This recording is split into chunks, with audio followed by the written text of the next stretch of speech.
The divorce was ugly and costly. Suffice to say, it would take Alan years to financially recover as Carol took him to the cleaners. Throughout the whole ordeal, my husband still talked to Alan and would occasionally loan him money. The problem was I didn't want my husband to remain friends with him. I told my husband if he continues his friendship with Alan, then we would have problems. After some back and forth, and me basically putting my foot down, he agreed to basically cut Alan out. We didn't need influences or people like that in our life. Alan was extremely upset when my husband told him they'd no longer be friends. They had grown up together, but I didn't want men like that in our life. Shortly after all this, we were reflecting on everything. My husband said something that I never forgot. He said, "One day one of your friends will do something they regret and need you. I hope you have the same wherewithal to cut them out if I ask you to." Cut to the present and, you guessed it, my bestie Cindy cheated on her husband Mike. Mike worked in manufacturing and was laid off. He eventually went back to work, but at a much lower wage, and money was tight for them. Cindy picked up a job working as a barista. As she tells it, one of her regulars was a younger guy in real estate who had an eye for her and was constantly asking her to get together. He would slip her $100 tips a few times a week. He knew she was married.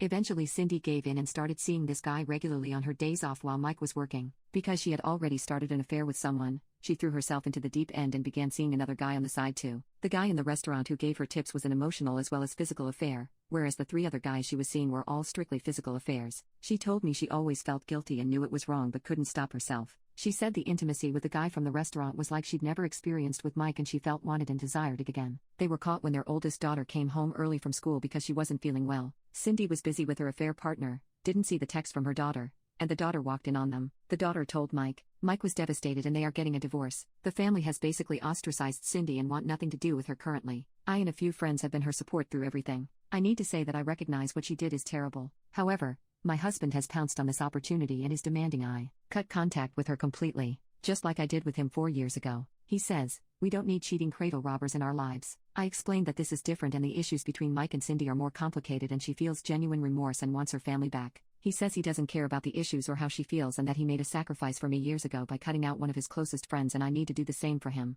I told him I wasn't going to do that and that he was being petty and vengeful, and he knows the situations are completely different. This morning, he said he's heading to his brother's for the weekend. He said he feels betrayed. I honestly don't see how he feels this way.